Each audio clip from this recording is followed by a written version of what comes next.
Totem poles are great symbols of ancestral stories unique to Native American tribes.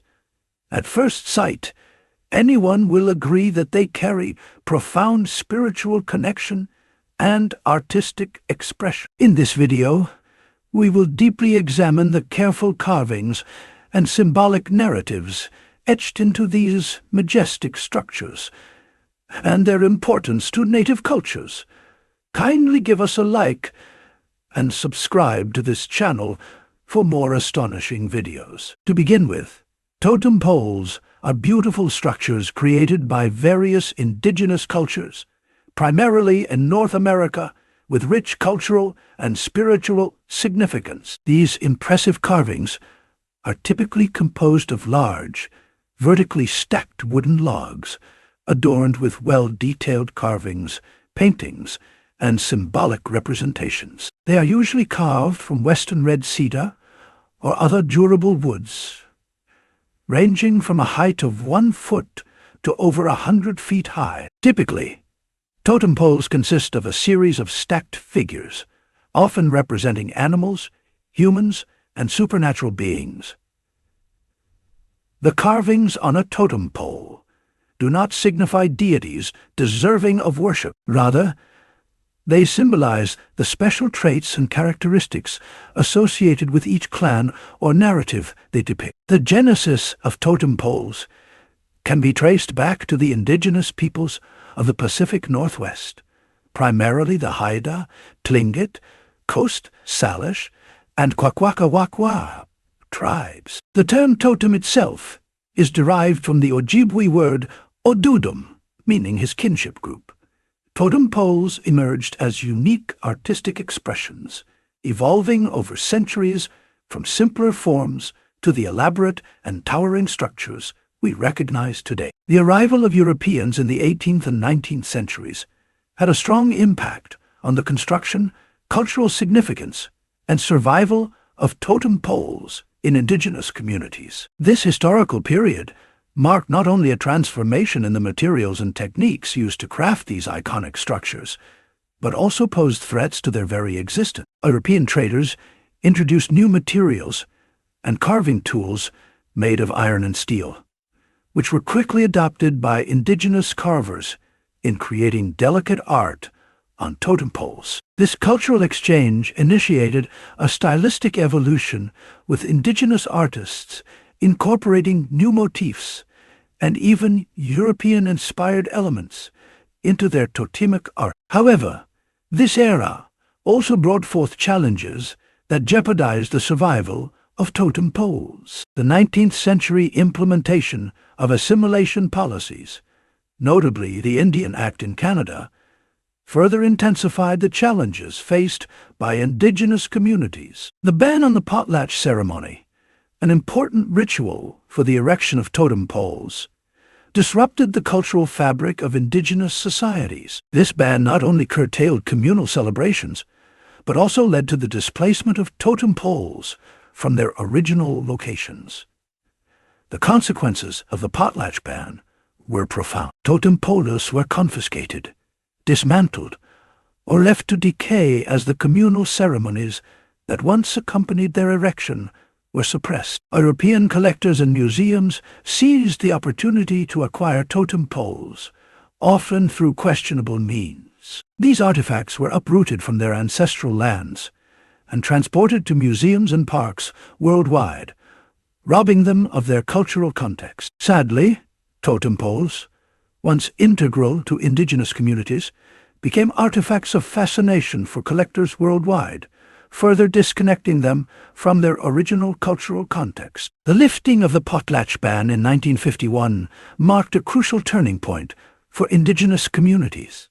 It provided an opportunity to reclaim their cultural practices, including the creation and erection of totem poles. Efforts to repatriate displaced totem poles have since been ongoing, contributing to cultural revitalization and the restoration of a sense of identity. Totem poles also faced a tough time during the influence of Christian missionaries. These missionaries believed that totem poles hindered the conversion of indigenous peoples to Christianity. As a result, many totem poles were removed or destroyed during this period, marking a clash between traditional beliefs and the Christian agenda. Non-indigenous individuals also commissioned totem poles during this time, but these were often seen as culturally insensitive. Why? Well, these commissioned poles lacked the deep meaning and spiritual significance found in those created within indigenous communities. It was, in a way, a form of cultural appropriation. The struggle to preserve indigenous heritage is vividly illustrated by the Haisla First Nation. In 2017, they were finally able to replace an old monumental pole that didn't align with their customs. This was a big deal because it symbolized the Haisla community reclaiming their cultural identity after years of suppression. The replacement wasn't just about taking down the old pole. It was about putting up a new one that the Haisla community designed themselves. This act wasn't just about art. It was a powerful statement of resilience saying, "We will decide how our culture is represented." A primary function of totem poles lies in honoring and representing ancestral spirits. Carved figures on totem poles often depict legendary ancestors, emphasizing the importance of lineage and connection to the spiritual realm. For instance, the famous raven and eagle totem pole in the Haida village of Old Masset, Canada, elegantly expresses the image of ancestral beings. The raven, a prominent figure in Haida mythology, symbolizes creativity and transformation, while the eagle speaks of strength and prestige, both representing revered ancestral spirits. Totem poles serve as visual archives, narrating the histories and identities of clans within native communities. Each figure on a totem pole communicates a specific story or lineage. The Kajuk bird totem pole in the Giksan village of Kitwanga, British Columbia, illustrates this beautifully. Carved with precision, it tells the story of the Kajuk clan's origins and significant events, preserving the cultural heritage and identity of the clan for generations. Nature plays a great role in the symbolism of totem poles, with many carvings portraying animals that hold spiritual significance. The Bear Mother totem pole in the Tlingit community of Ketchikan, Alaska, exemplifies this connection. The bear, revered for its strength and wisdom, is a symbol of protection and familial bonds. The totem pole tells the story of the bear, mother, and her cubs, symbolizing the nurturing and protective nature of the clan. Totem poles also function as markers of social status and achievements within indigenous communities. The placement of crests and figures on a totem pole can signify the accomplishments and standing of a particular family or individual. The Chief Johnson totem pole in Sitka National Historical Park, Alaska, stands as a testament to this. Carved by Tlingit artist Charlie Taguksa, it commemorates Chief Johnson's status, adorned with crests reflecting his leadership and achievement. Now, let's take a look at the different types of totem poles and what they represent in Native American culture.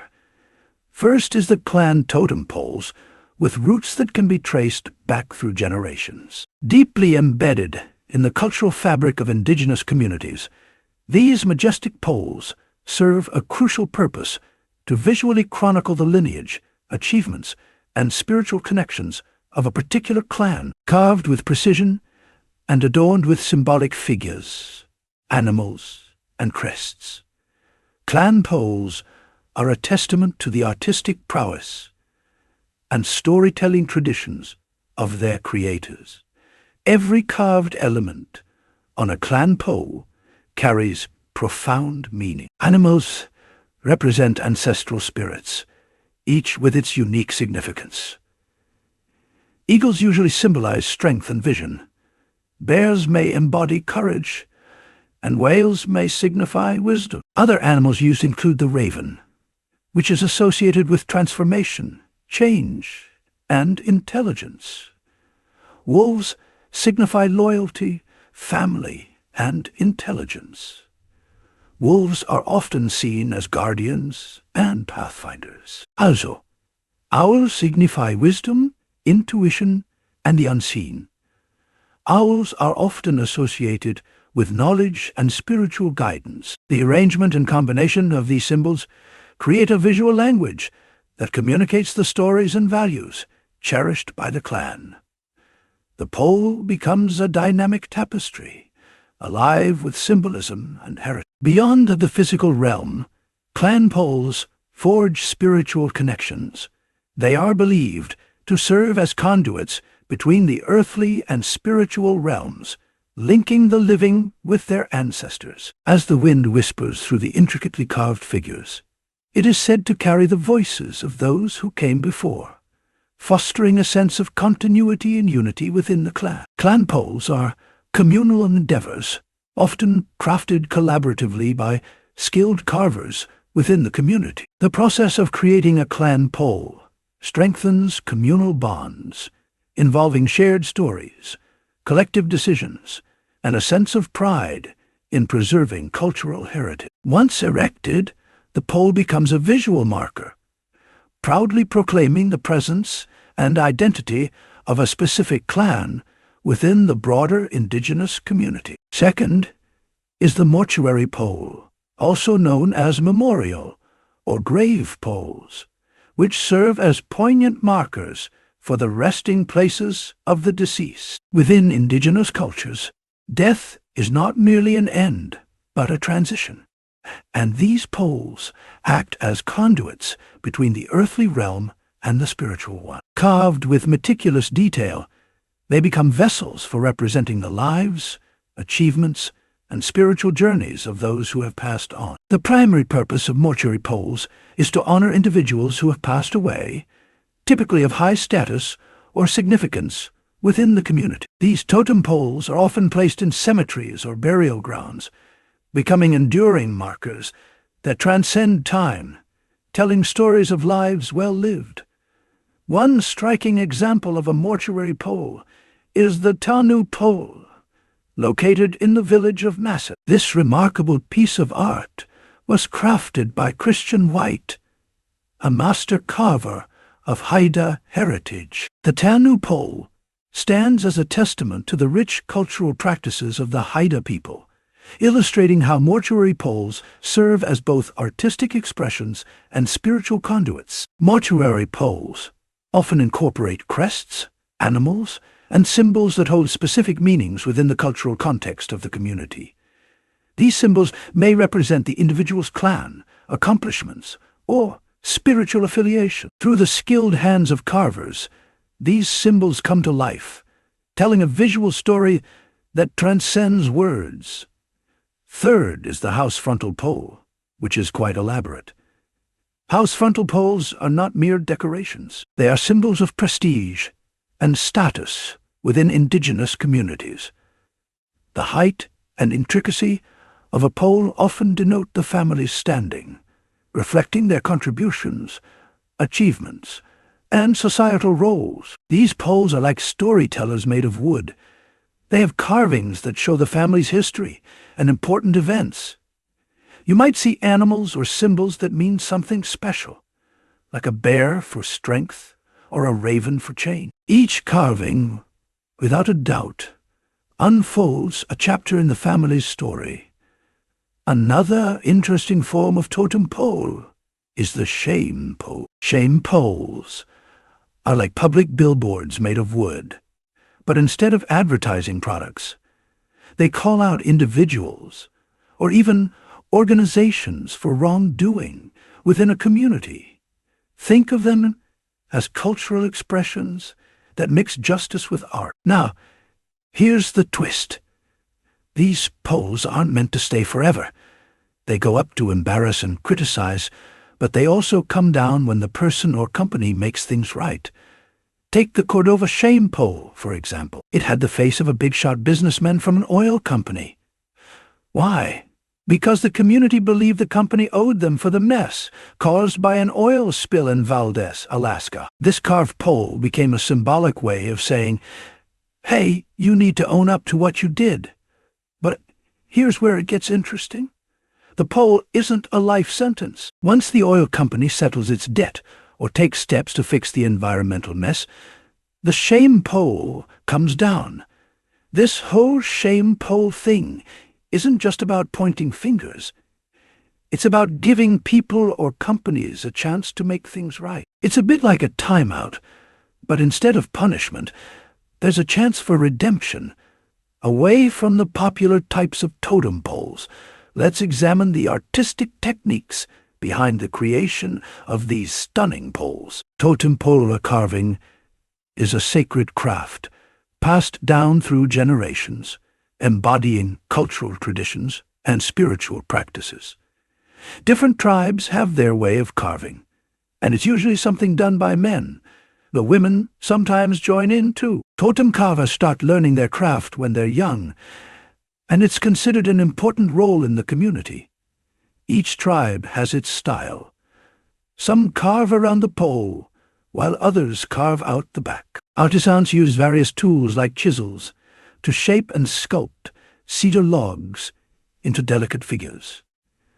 The carving process is meticulous, with each detail representing a cultural narrative or spiritual symbol. Carvers often approach their work with reverence, acknowledging the spirits within the wood and the stories waiting to be revealed. Through patient and skillful hands, totem pole carvers breathe life into the wood, allowing it to carry the essence of the community it represents. Totem poles primarily utilize cedar wood, specifically western red cedar, due to its abundance and favorable carving qualities. Cedar's durability makes it an ideal material for withstanding the harsh elements of the Pacific Northwest. In addition, symbolic colors and patterns are infused into totem poles with layers of meaning, creating a visual language that speaks to the cultural identity of the community. Each hue carries a special meaning. Red may symbolize life and vitality, while black represents the spiritual realm.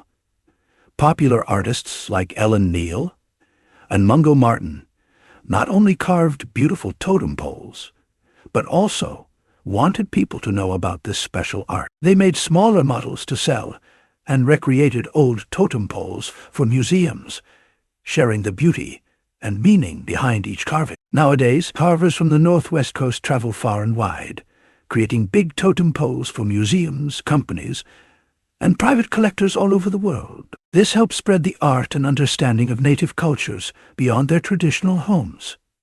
Today, native people in the Northwest Coast are keeping their traditions alive. They create new totem poles to remember loved ones who have passed away, to share family stories, and to celebrate important moments in their lives. This mix of old traditions and new expressions keeps the art of totem pole carving vibrant and meaningful. To wrap it up, totem poles are not just impressive artworks, but also visual storytellers. They play a good part in bridging the past, present, and future of native peoples. Share your thoughts with us in the comment section below, and if you're yet to like and subscribe, don't hesitate to do so. Thanks for watching.